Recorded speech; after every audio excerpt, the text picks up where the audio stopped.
Spooky, scary skeletons and shivers down your spine. Shrieking skulls will shock your soul, seal your doom tonight.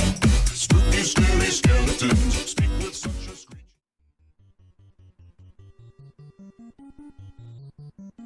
Olá!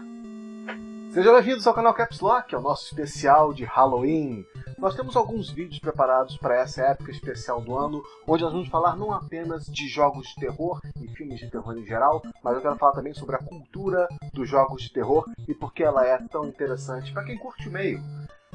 Eu não tenho nenhuma grande fantasia ou decoração de Halloween, mas eu tenho esse bigode falso.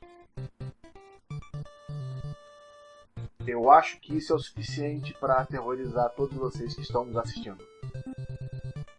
Bom, não foi só eu que botei uma fantasia de Halloween esse ano, o Jorge também colocou, né, Jorge?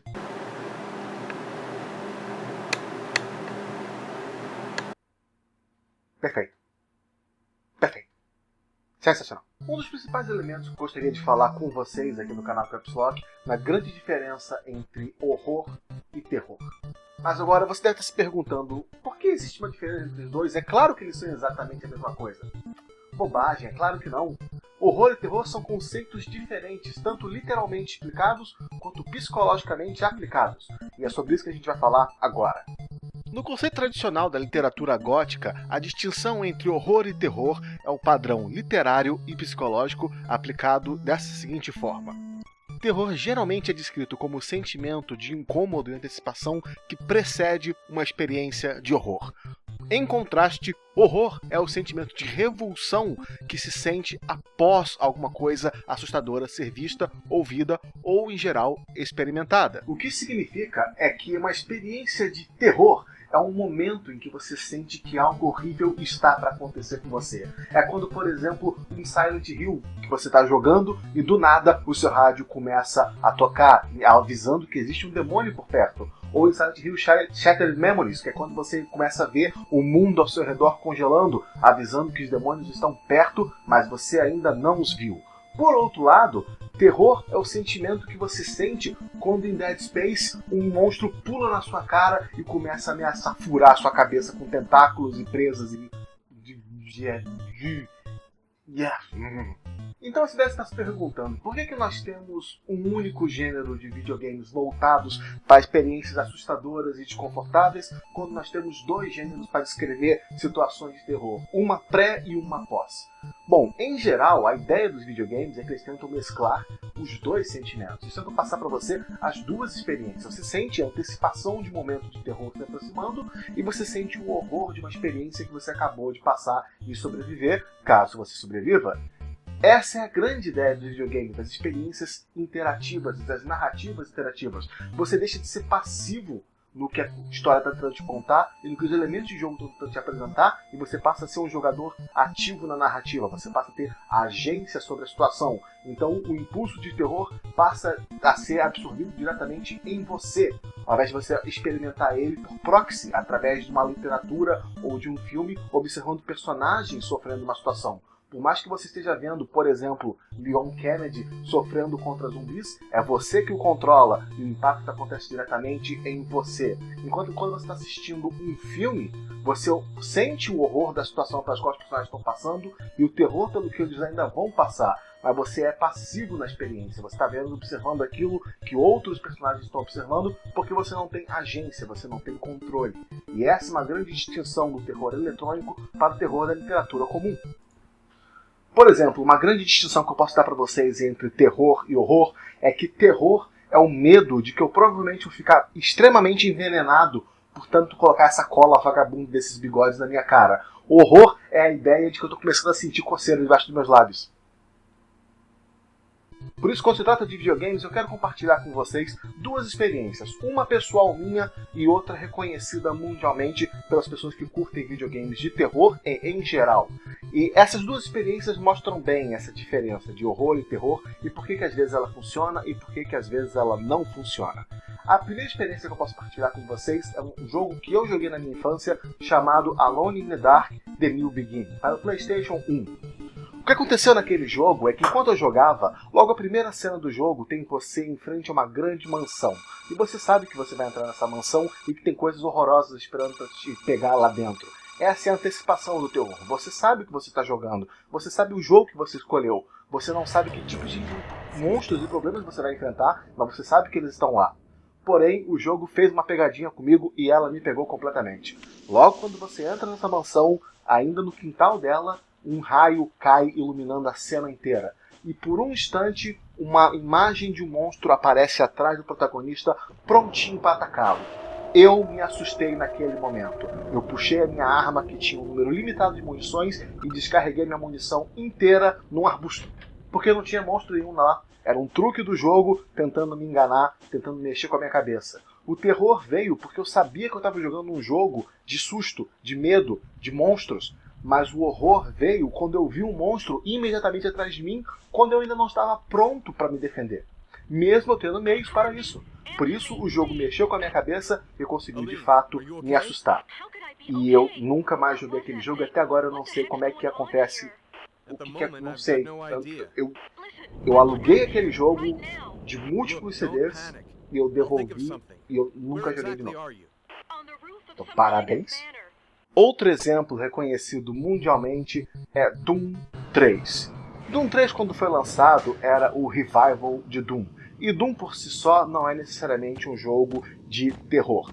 É um jogo que tem elementos de terror. Você fica tenso, o desafio é muito grande, os labirintos são muito difíceis e os inimigos são muitos e a sua munição é ilimitada. Você tem recursos para sobreviver e você pode vencer todos os monstros. Mas no caso não é uma questão de você sobreviver ao terror. É uma questão de você sobreviver à exaustão, de você conseguir superar a montanha de desafios que o jogo joga contra você.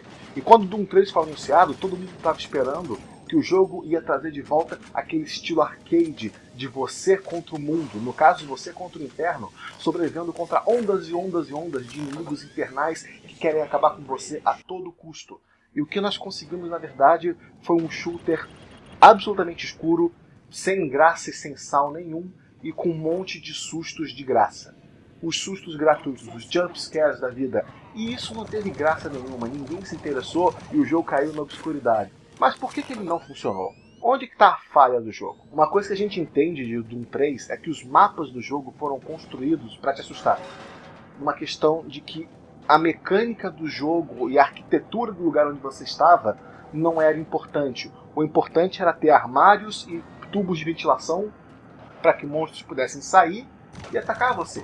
E se você olhar algum desses mapas e os lugares onde esses monstros saem, às vezes essas são caixas fechadas. Elas não têm entrada nem saída. Ou seja, em algum momento um monstro tirou uma grade de ventilação, se escondeu atrás dela, botou ela de volta e ficou esperando você passar para pular e pegar você. Isso é uma coisa que funciona com a maioria dos jogadores, porque é uma coisa inesperada, é um impacto, mas é um susto de graça, barato, que não tem peso, porque não houve antecipação. O jogo espera que você esteja numa mentalidade de antecipação o tempo todo. A todo momento alguma coisa pode pular e te assustar. Então ele joga sustos na sua cara esperando te assustar. E o que acontece com a maioria dos jogadores é que a gente fica frustrado. Porque uma das coisas mais importantes no jogo de terror é ritmo. E quando se fala de ritmo, nada vence Silent Hill. Jogos como Silent Hill têm em seu coração a ideia de ritmo. Você tem que dar espaço para o jogador respirar. Você tem que dar espaço para o jogador se sentir seguro. Mas você tem que avisar o jogador que o perigo está vindo e que ele não tem como evitá-lo. A maioria dos jogadores até hoje se lembra do primeiro Silent Hill apenas por causa do rádio. Porque você está andando por uma cidade, por um mapa desconhecido, você não sabe o que está escondido em cada esquina, em cada lugar, e do nada esse rádio começa a tocar e começa a te avisar que tem um perigo se aproximando. Você não sabe o que é, você não sabe de onde vem, você não sabe se você está equipado ou não para vencer o perigo que está vindo. Mas é isso que vai acontecer com você. Você vai ter que se virar, você vai ter que correr, você vai ter que se esconder, você vai ter que atacar. Alguma coisa vai ter que acontecer ou você vai morrer. Essa tensão, esse desespero pré-antecipado, antes de você sequer ver o inimigo, é o que dá grande valor ao horror por trás de Silent Hill. E coisa muito parecida acontece quando você joga Resident Evil. Porque em Resident Evil você tem um número limitado de curas e munições. Você não tem noção de quando você vai ter a oportunidade de salvar o jogo de novo, ou quando você vai achar mais munição. Será que você foca apenas no seu revólver, ou você usa a sua shotgun? Será que eu tenho munição suficiente para acabar com esses monstros agora? Será que tem um mestre me esperando na próxima sala? Será que eu vou ter condições de atravessar a próxima sala? Isso entra na sua cabeça. E o que acontece com a maioria dos jogadores de Resident Evil, quando eles jogam o jogo pela primeira vez, é que eles chegam no final do jogo com uma montanha gigantesca de munição e cura, porque eles não quiseram gastar nada antes. O jogador criou uma situação de desvantagem para si próprio, porque ele não conhecia o desafio.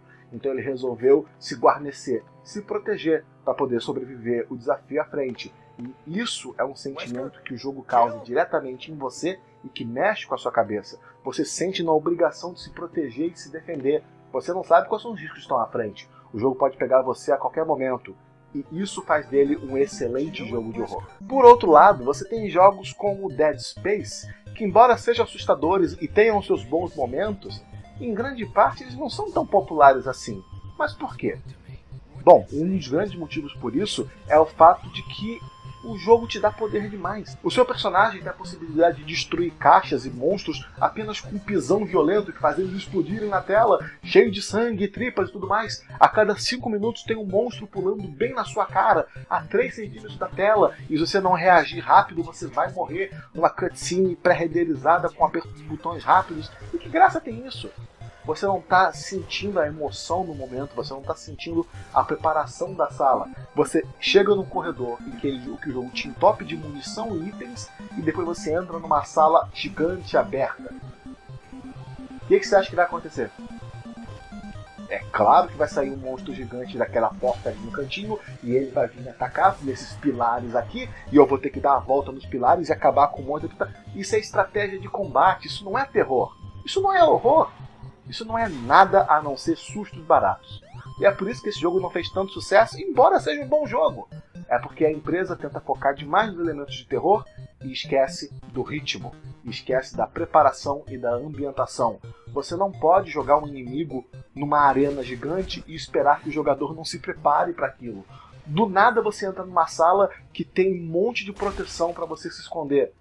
O jogador vai imaginar que ele vai ter que utilizar aquilo. Imagina Resident Evil, quando em certas salas você entrava e do nada tinha um monstro gigante numa sala pequena. A aranha, a cobra. Logo no primeiro Resident Evil eles já sabiam disso. É combinar elementos que deixam você se sentindo desfavorecido, despreparado. Esse é o coração do terror de verdade. Eu não sou grande fã dos jogos de horror, mas eu sei o que são boas histórias. E eu sei o que faz um bom jogo. E uma boa experiência que apenas os videogames podem te providenciar é quando você deixa o jogo te absorver. Entre na história, se dedique ao que está sendo entregue para você. Observe o que o jogo está tentando te contar, porque é ali onde você vai encontrar experiências acima de qualquer coisa. Nenhum livro, nenhum filme pode te passar o que um bom jogo pode fazer por você. São experiências diferentes e se você quiser experimentar um bom jogo de terror, procure e experimente. Deixe se assustar. Eu não gosto de jogos de terror e eu não tenho interesse nenhum em jogar eles. Mas eu experimentei, eu fui atrás, eu olhei e eu descobri que não era a minha praia. Mas eu ainda aprecio a beleza atrás de um bom susto. Ok, pessoal? Meu nome é Araújo, esse é o canal Caps Lock. Eu espero que você tenha gostado do nosso vídeo especial de Halloween e que você continue a ver os outros vídeos desse canal. Se você curtiu, compartilhe, deixe um comentário, me dê sua opinião. Qual foi o jogo mais assustador para você? Qual foi a experiência de terror que você observou, seja num filme, seja num livro, seja numa história em quadrinhos, seja num game? O que realmente ficou com você? Comente aí que eu gostaria muito de saber. E se você puder ajudar a gente compartilhando esse vídeo para seus amigos nas suas redes sociais, isso ajuda a gente demais. Eu espero ver vocês no próximo ano em mais um vídeo de Halloween e mais celebrações pelo ano inteiro, porque aqui a gente quer falar de cultura dos games e a história dos games de um jeito que ninguém fala, ok? Aqui é Araújo, eu vejo você no próximo vídeo.